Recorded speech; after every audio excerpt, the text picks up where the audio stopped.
Assalamualaikum warahmatullahi wabarakatuh. Kembali lagi ke channel saya, Hendrawan Disa Prasetya. Kita di sini akan membahas tentang kehidupan masyarakat Indonesia pada masa praaksara. Oke. Kemudian jangan lupa kalian bisa like video ini jika kalian menyukainya. Kemudian kalian juga bisa berikan komentar untuk supaya channel ini bisa berkembang lebih lanjut lagi, lebih baik lagi. Kemudian kalian bisa subscribe. Oke, karena subscribe itu gratis. Dan jangan lupa juga kalian juga bisa share materi ini ke teman-teman kalian atau ke siapapun supaya bisa lebih bermanfaat lagi. Oke, langsung saja kita masuk ke materinya, yaitu yang pertama, apa itu masa praaksara? Nah, praaksara atau nirleka. Nir itu artinya tidak ada. Leka itu adalah tulisan. Adalah istilah yang digunakan untuk merujuk kepada masa di saat catatan sejarah yang tertulis belum tersedia. Zaman praaksara dapat dikatakan permulaan terbentuknya alam semesta, namun umumnya digunakan untuk mengacu kepada masa di saat kehidupan manusia di bumi yang belum mengenal tulisan. Nah, pra itu sebelum, aksara itu adalah tulisan, jadi masa sebelum ditemukannya tulisan, seperti itu. Oke, lanjut. Nah, kenapa tidak disebut masa prasejarah saja? Kenapa kok disebut masa praaksara? Nah, karena istilah prasejarah dan praaksara sangat berbeda pengertiannya. Praaksara, seperti yang saya sudah jelaskan tadi, yaitu sebelum adanya tulisan. Sedangkan untuk prasejarah itu sebelum adanya sejarah. Dan sejarah itu dibuat oleh manusia, entah itu bentuknya tulisan, lisan, benda atau peninggalan, dan lain sebagainya. Sehingga prasejarah lebih merujuk kepada masa sebelum adanya manusia. Itu prasejarah, seperti itu. Jadi lebih cocok menggunakan masa atau istilah praaksara. Lanjut. Apa itu manusia purba? Di dalam masa praaksara kita pastinya akan bertemu dengan sosok yang disebut dengan istilah manusia purba. Oke. Manusia purba adalah makhluk hidup yang pernah hidup dan mendiami bumi pada kurun waktu kira-kira jutaan tahun yang lalu.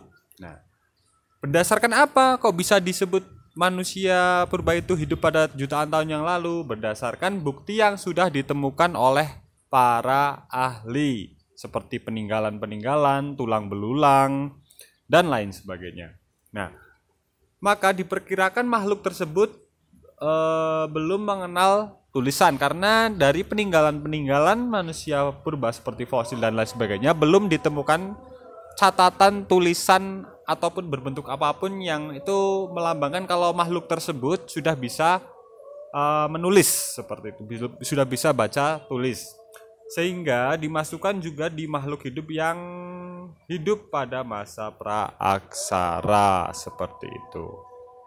Nah, kemudian kenapa manusia purba disebut sebagai manusia? Karena memiliki struktur tubuh yang menyerupai manusia modern seperti saat ini. Nah, itulah yang menyebabkan manusia purba itu disebut sebagai manusia seperti itu.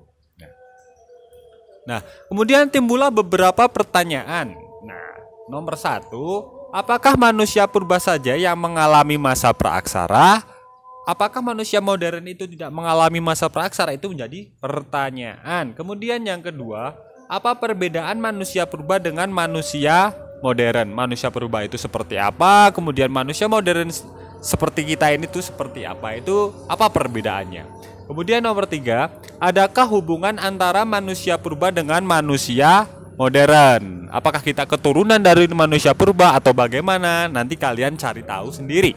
Kemudian nomor 4, setujukah kalian dengan teori evolusi dari Charles Darwin? Nah, teori Charles Darwin ini sempat membuat geger dunia atau bahkan menjadi suatu problematika tersendiri ya. Karena Darwin ini seorang ilmuwan yang beranggapan memiliki teori, yaitu manusia modern seperti kita ini berasal dari evolusi manusia purba yang ditemukan, yang udah hidup pada jutaan tahun yang lalu. Dan manusia purba tersebut merupakan evolusi dari monyet. Nah, itu berarti sama dengan bahwa manusia modern seperti kita ini adalah keturunan dari monyet atau evolusi dari monyet berubah menjadi manusia purba, kemudian menjadi manusia seperti kita, manusia yang sempurna. Apakah benar atau apakah kalian setuju dengan kesimpulan atau teori dari Charles Darwin tersebut? Silahkan kalian jawab sendiri dengan analisis dan pendapat kalian.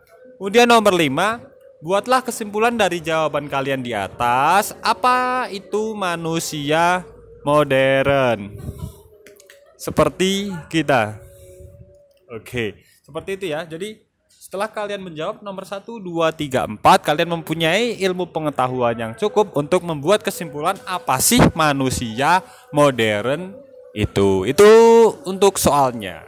Nah, untuk pertemuan awal di bab yang kedua ini cukup itu dulu saja. Kita lanjutkan pada pertemuan selanjutnya. Untuk jawaban pertanyaan tersebut kalian bisa tuliskan di buku catatan kalian masing-masing, kemudian difoto, jangan lupa diberikan nama dan identitas kalian, kemudian uploadlah di penugasan Google Classroom. Nah, jawaban kalian itu berdasarkan apa yang kalian pahami dan pelajari, sehingga jawaban berupa analisis, sehingga jawaban antara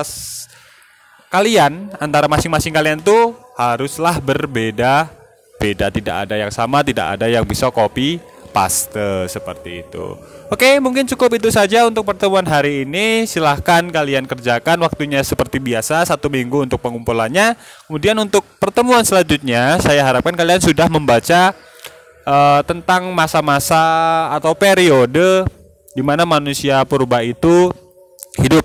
Nah, seperti masa Paleozoikum, masa Paleolitikum, Mesolitikum, kemudian ada Neolitikum dan Megalitikum. Silakan kalian pelajari juga tentang masa-masa itu. Kemudian besok saya akan jelaskan lebih lanjut tentang periode-periode kehidupan manusia purba atau manusia praaksara. Oke, cukup sekian untuk pertemuan hari ini. Wabillahi taufiq wal hidayah. Wassalamualaikum warahmatullahi wabarakatuh.